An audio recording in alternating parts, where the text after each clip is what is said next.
Lectura del Santo Evangelio según San Mateo. En aquel tiempo dijo Jesús a sus apóstoles: no piensen que he venido a traer la paz a la tierra. No vine a traer paz sino espada. Vine a enemistar a un hombre con su padre, a la hija con su madre, a la nuera con su suegra, y así el hombre tendrá por enemigos a los de su propia casa. Quien ame a su padre o a su madre más que a mí no es digno de mí, y quien ame a su hijo o a su hija más que a mí no es digno de mí. Quien no tome su cruz para seguirme no es digno de mí. Quien se aferre a la vida la perderá. Quien la pierda por mí la conservará. El que los recibe a ustedes, a mí me recibe, y quien me recibe, a mí recibe al que me envió. Quien recibe a un profeta por su condición de profeta tendrá paga de profeta. Quien recibe a un justo por su condición de justo tendrá paga de justo. Quien dé a beber un vaso de agua fresca a uno de estos pequeños por su condición de discípulo, les aseguro que no quedará sin recompensa. Cuando Jesús terminó de dar las instrucciones a los 12 discípulos, se fue de allí a enseñar y a predicar por aquellas ciudades. Lo proclamado es palabra del Señor. Ya hoy es lunes de la 15ª semana del tiempo ordinario dentro de nuestro calendario litúrgico. Y continuamos, hermanos y hermanas, en el capítulo 10 de San Mateo que habíamos comenzado en los evangelios de la día de semana. Y hoy terminamos este capítulo número 10 porque estamos en el versículo 34 y corremos con él hasta el principio del capítulo 11 en el versículo 1. Pero así damos final ya a todas estas pautas y criterios que ha puesto Jesucristo nuestro Señor, que se llaman y son sobre el discurso misionero, cuando Cristo llama tanto a los apóstoles como a los discípulos y entonces les pone una serie de criterios para ser discípulos, para ser apóstoles, y también advierte, y hay unas advertencias sobre las consecuencias, los resultados que traerá entrar en la profundidad de ese creer en Jesús, seguir a Cristo también, y entonces habrá bendiciones y también habrá sus persecuciones por el otro lado. Y de eso hoy va a hablar la palabra de Dios, hermanos y hermanas. Al finalizar esto se pone un poquito más delicado, más profundo, se pone más radical Cristo al terminar todo su discurso misionero y las consecuencias que hay. Por eso pienso yo que la frase que debe guiarnos en este lunes es que la vida cristiana, hermanos y hermanas, es y va hasta las últimas consecuencias. La vida cristiana va hasta las últimas consecuencias. Si Cristo no deja nada oculto, lo da a conocer para que luego, pues, como decíamos la semana pasada, en guerra avisada no muere gente, y que nadie diga yo no lo sabía. Hay una serie de cosas y situaciones que van a suceder, que pueden o no suceder, y lo que hay que hacer aquí es prepararse. Porque eso es lo mayor que quiere Cristo, es que entendamos que a pesar de todo esto hay que armarse de valor, hermanos y hermanas, prepararse y llenarse de fuerzas, y el auxilio va a venir de parte del Señor para que lo podamos lograr, porque cada situación es particular, cada país es particular, cada persona es particular, lo mismo que le sucede a uno no le puede suceder a otro, así que esto se enmarca en términos de unas cosas que se pueden dar o no se pueden dar. Pero aún así, la palabra de Dios hoy es fuerte, es potente, es radical, y debemos verla desde ese punto de vista. La vida cristiana va hasta las últimas consecuencias, es cuestión de estar preparados. No se oculta nada, Dios es capaz de transmitirnos en la persona de Jesús todo lo que conlleva, tanto las cosas buenas como las cosas menos buenas, de creer en Cristo, de seguir a Cristo y de poner las manos en los duros trabajos del Evangelio. Entonces, vamos a evaluar el Evangelio de hoy y la palabra de Dios por lo chocante que hay, aunque también tiene bendición, ¿verdad? Tiene su bendición el Evangelio de hoy. Este fin del discurso misionero, hermanos y hermanas, Cristo deja claro, número uno, que no viene a traer paz, sino que viene a ser como una espada de división. Aquí lo que hay es, hermanos y hermanas, división, hay como una separación que la proyecta nuestro Señor Jesucristo, y eso nos tiene a nosotros que inquietar y preguntar qué será.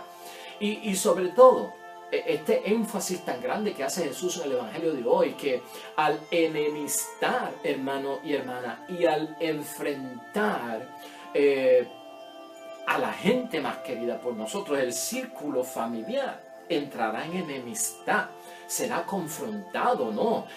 Pone a padre, hombre, hija, madre, suegra, nuera, o sea, los de la propia casa van a entrar en esta división, y Jesús advierte que no será digno quien ame más a su familia que a Jesús. Todo esto nos va a ir preocupando, ¿verdad? Poco a poco, pero hay que entenderlo desde la perspectiva que Cristo lo dice.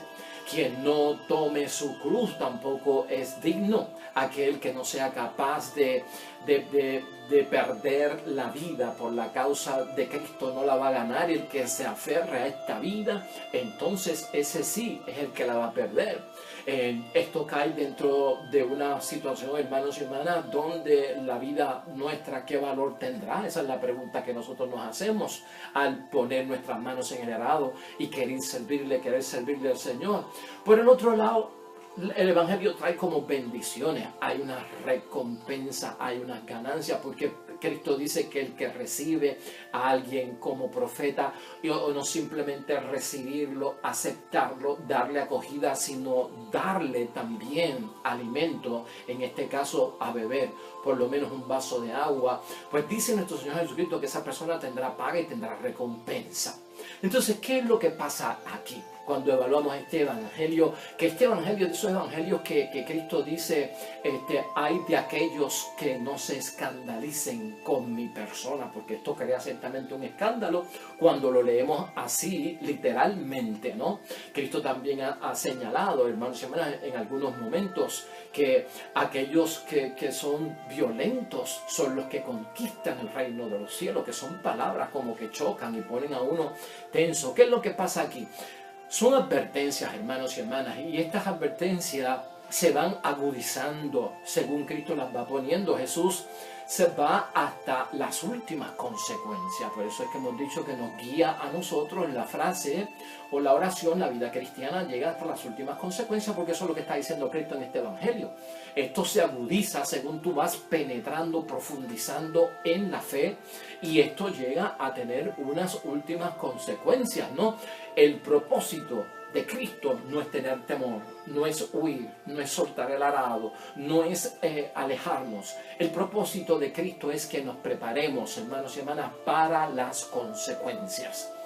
Van a haber unas consecuencias cuando tomas en serio la palabra de Dios, evangelizas, la transmites, no solamente de palabra, en obra y en hechos. Cuando das testimonio, esto va a chocar ante el mundo, esto va a chocar hasta incluso ante tu familia, y vas a tener que prepararte. Entonces esa es la oración nuestra, que el Señor siempre nos ayude a preparar, porque Él va a venir en nuestro auxilio, Él nos va a dar los recursos, Él nos va a dar las herramientas, hermanos y hermanas, y todo lo que nosotros necesitamos para poder hacer frente a estas cosas. Estas cosas no son para echarnos hacia atrás. Mire, pon, por ejemplo, en primer lugar, no trae la paz sino la división, porque Cristo es capaz de decir esto. Y esto ni te puedes sentir tú lejos de esta situación, porque a la vez que una persona en la familia, hermanos y hermanas, acepta la fe, quiere vivir como Dios manda, es probable que cree que división, que se cree una división y como que no va a haber paz en esa casa. Por eso no nos debe sorprender. No le ha dicho el esposo en muchos momentos a la esposa que está comprometida en su iglesia: a ti lo que te falta es que te lleves la cama para estar metida en la iglesia. Tú siempre detrás de la falda del cura. Eso es lo que quiere decir Cristo, aunque tenía un sentido para aquel tiempo. Pero fíjate cómo es que el que vive y quiere vivir en profundidad en la fe va a encontrar división y no paz. No nos resulta a nosotros eso, no resulta a veces en un matrimonio que cuando alguien de los dos quiere poner las normas de Dios en la vida sexual, hay división. porque la mujer no quiere hacer cosas sexuales que pide el hombre o porque el hombre no quiere hacer cosas sexuales que pida la mujer. No crea eso división porque en algún momento alguien está poniendo por delante la vida sexual tal como la ordenó Dios y como la quiere Dios. No trae eso división. A eso es lo que Cristo se refiere, hermanos y hermanas, y eso pasa en la vida. Nosotros tenemos que tener en cuenta que Cristo no habla por hablar. Cristo habla porque hay un sentido en todo esto. Por lo tanto, no traigo paz, sino que aquel que pone las manos en el arado y se mete en esto de lleno radicalmente tendrá que enfrentarse a las últimas consecuencias, y una de ellas es la división. Acuérdate que la paz que nosotros tenemos, que tenemos seguridad de ella, la paz del creyente de la que habla la Eucaristía, la palabra de Dios, la Biblia, hermanos y hermanas, nace de nuestra certeza de que Dios nos ama.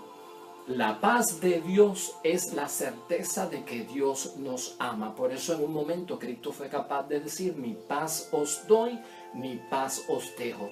Pero no se las doy como la da el mundo, porque el mundo tiene otra paz. La paz de Dios, Dios siempre la da. Esa no va a hacer falta. Cuando Cristo aquí dice: no piensen que vengo a traer paz, no es la paz que Él nos ha prometido. Es esa paz del mundo la que la gente espera. Por eso es que Cristo aclara: mi paz no se la doy como la da el mundo, porque muchos están esperando eso. Si tú crees que yo vengo a traer la paz del mundo, no la voy a traer. ¿Cuál es la paz del mundo que Cristo no trae, hermanos y hermanas? La que encubre de alguna forma, hermanos y hermanas, el orden de aquello que es injusto. Hay paz en la tierra y lo que hacen es que encubren ciertas injusticias. Es una falsa paz, es una paz temporera, hermanos y hermanas, es una paz disfrazada. Por lo tanto, esa paz del mundo no es la que trae Cristo.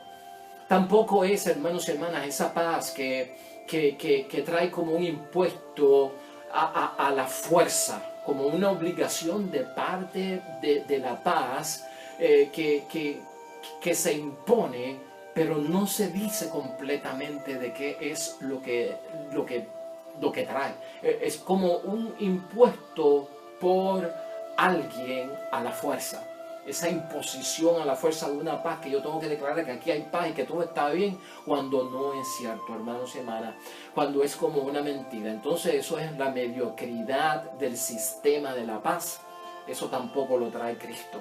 Entonces vamos a pensar en eso. Esa es la paz del mundo, hermanos y hermanas. Jesús y el Evangelio de nuestro Señor Jesucristo ponen en tela de juicio la paz del mundo. Eso es todo. La paz que yo traigo no es la paz del mundo, por lo tanto no traigo esa paz, que esto les llame la atención y va a ocurrir una división por aquellos que están cerca de mí. Entonces, eso tenerlo en mente, hermanos y hermanas. En los tiempos de Cristo surgían una serie de circunstancias donde había mucho engaño en términos de las naciones y de cómo se manipulaban los asuntos de guerra, los asuntos de justicia y los asuntos de paz. Y esto es considerable en este tiempo también, porque pueden haber falsas estrategias de paz, que son engaños que tal vez conducen al juicio en error en las personas y creer que están viviendo en una paz, cuando es toda una cortina y detrás de todo esto lo que hay es destrucción. Y sin entrar en política, podríamos pensar, hermanos y hermanas, lamentablemente en situaciones como las que han vivido, lamentablemente Cuba, lamentablemente Venezuela y otros países del mundo, que a través de una falsa paz lo que se encubre es una injusticia que de algún momento va a explotar y todo se la sabe. Así que eso debe estar claro, hermanos y hermanas, en todos nosotros, en términos de lo que Cristo dice, si acaso esto nos escandaliza.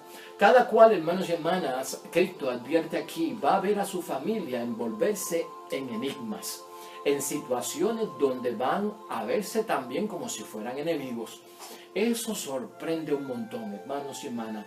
Cada cual verá a sus familiares volverse enemigos.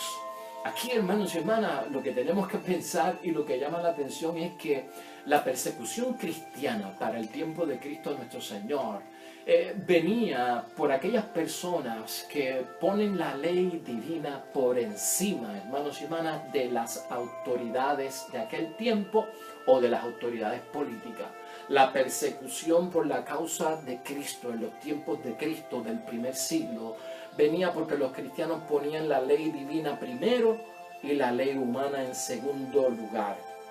Y desde luego a los gobiernos y a la política no les gustaba que hubiese gente obedeciendo leyes por encima de las autoridades civiles.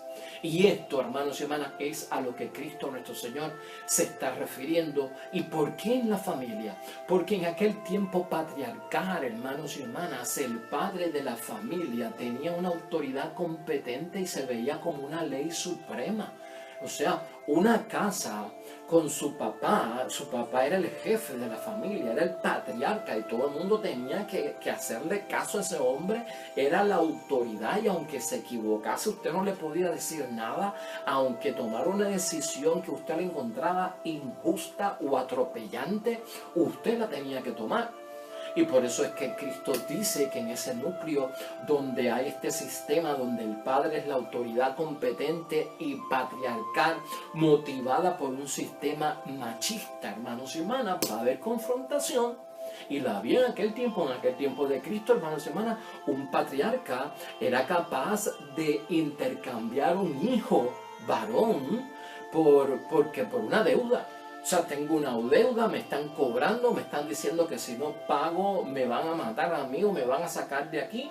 Pero me dijeron que yo podía dar uno de mis hijos como esclavo. Pues si el papá, el patriarca decía, te voy a enviar a Carlito para que Carlito sea tu esclavo, pues está muy bien, pagaste la deuda. A eso es lo que se refiere Cristo. Los padres, hermanos y hermanas, en ese sistema patriarcal como ley y autoridad, tomaban decisiones por sus hijas y buscaban casarlas con gente importante, con gente con ganado, con animales, con tierra, con riquezas, ¿verdad? Para entonces elevar el prestigio de la familia. Y entonces había unos matchmakers, o sea, gente que entraba en bodas que eran prearregladas, preparadas para que mi hija te vas a casar con este hombre porque lo digo yo, aunque no te guste, aunque no lo quieras, te tienes que casar con él, porque él tiene terreno, porque él tiene animales y nuestra familia va a crecer y a cambio su padre me va a dar tierras y me va a dar terreno, te tienes que casar con él. A eso es lo que se refiere Cristo, hermanos. Ese sistema patriarcal, machista, operaba en aquel tiempo y no dista de hoy, hermanos y hermanas.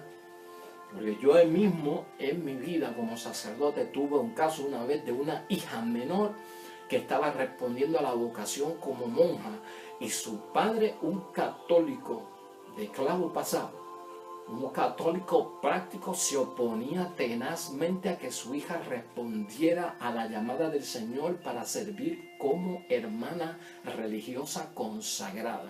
Eso lo vi yo con mis propios ojos y lo tuve que atender yo con mis propios ojos porque su padre había destinado que esa hija menor era la que tenía que encargarse de él y de su esposa, que eran su papá y su mamá, en la vejez, porque los otros hermanos ya tenían vida, ya tenían profesión y se habían ido de la casa.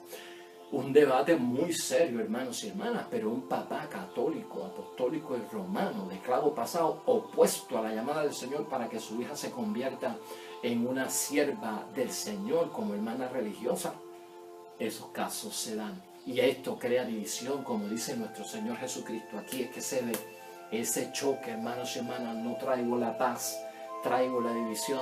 Y va a haber enemistad entre los que son de la misma familia. A eso es que se refiere nuestro Señor Jesucristo. Por lo tanto, hermanos y hermanas, esto asemeja que la persecución cristiana ponen la ley divina los cristianos por encima de cualquier autoridad política o gubernamental y también por aquellos padres en muchas culturas que eran considerados ley, autoridad y supremos en las decisiones y ningún hijo y ninguna esposa podía ir en contra de ellos. Así que ahí aclaramos muchos de estos puntos y por qué Cristo los menciona tan radicalmente.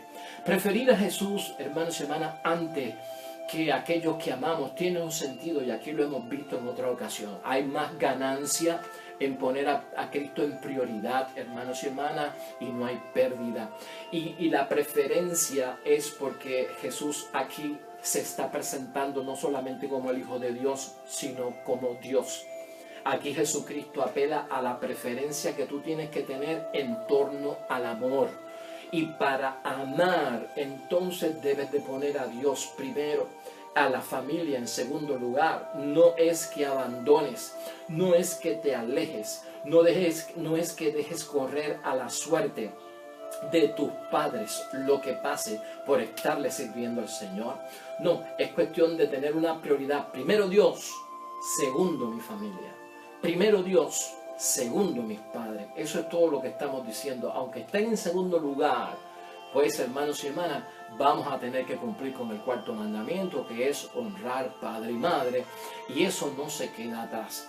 Nos libramos de esa forma, hermanos y hermanas, y así también conquistamos nuestra persona, porque de alguna forma tiene que haber en algún momento algún tipo de independencia, ¿verdad?, de nuestra familia. Tiene que haber de alguna forma una autonomía por parte de nosotros para poder tener los recursos. No solamente separarse, independizarse, es poder ser autónomo, que es sostenerse.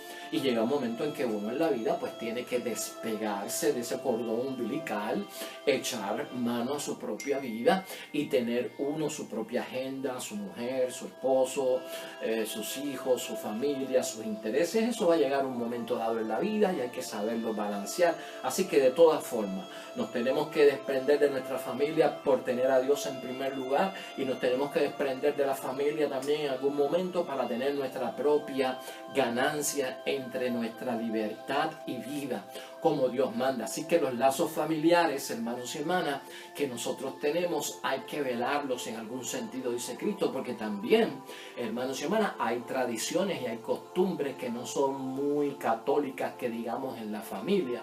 Hay tradiciones y costumbres que tocan el margen de aquello que es pecado, de lo que es pagano, de lo que es la superstición, de lo que es el ocultismo en muchas familias, hermanos y hermanas, y con esto hay que tener mucho cuidado. Y a veces para nosotros ver claramente lo que está sucediendo es bueno apartarse un poco.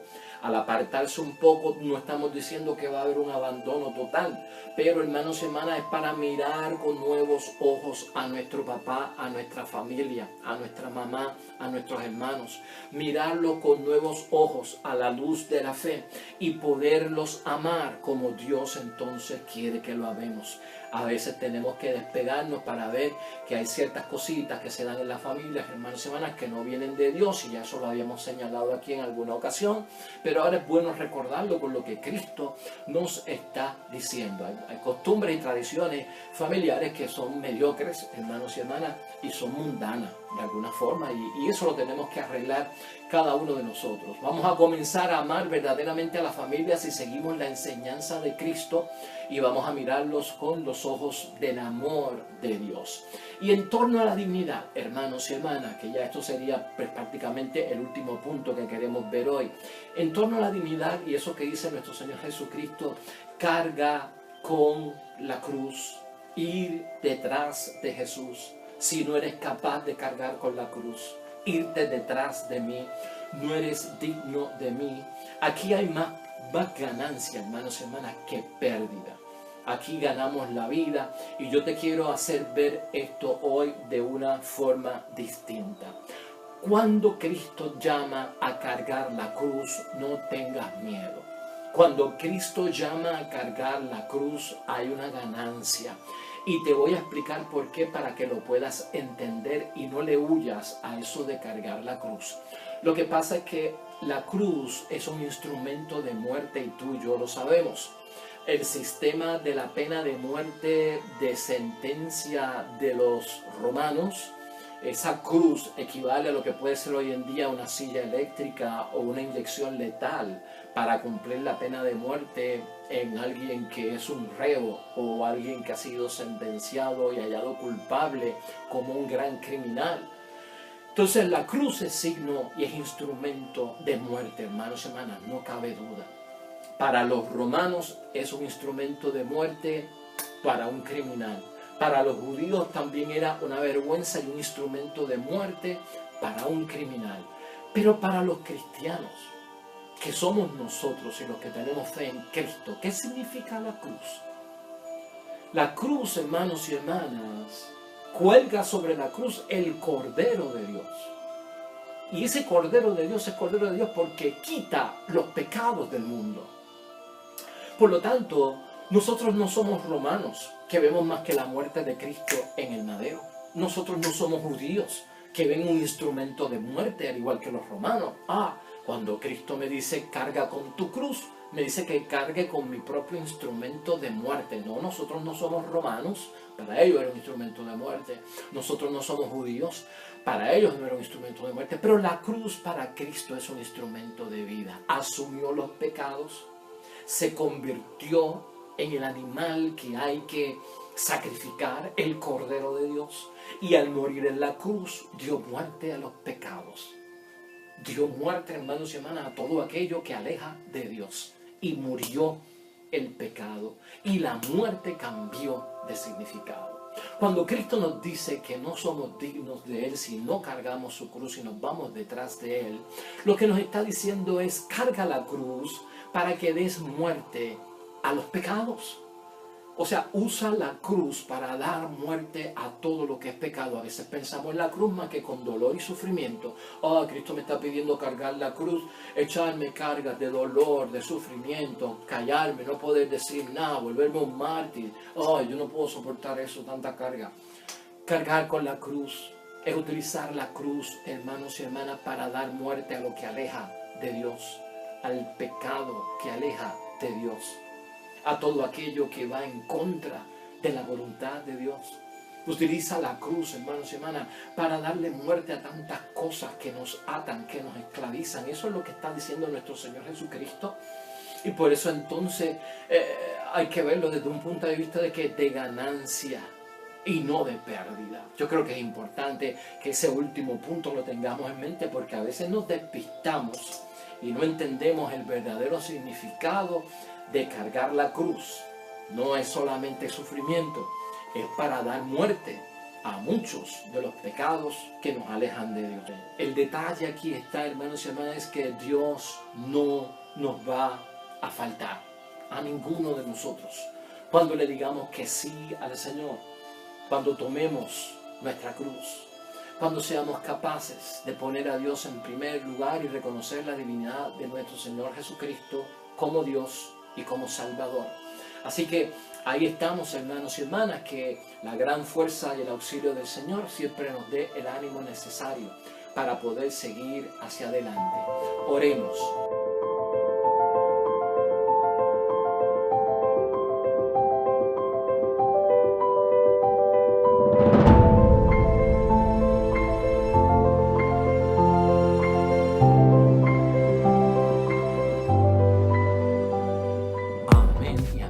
Hermanos y hermanas, el Señor esté con vosotros. La bendición de Dios Todopoderoso, Padre, Hijo y Espíritu Santo, descienda sobre ustedes y permanezca para siempre. Nosotros regresamos mañana con el favor de Dios, nuevo evangelio, nueva meditación de la palabra de Dios. Recuerda siempre, todo cuanto hagas junto a los tuyos para la gloria y la honra de nuestro único Dios. Te irá bonito, hermano y hermana, pero sobre todo vas a ser bendecido. Vas a ser bendecido. Te espero mañana en el nombre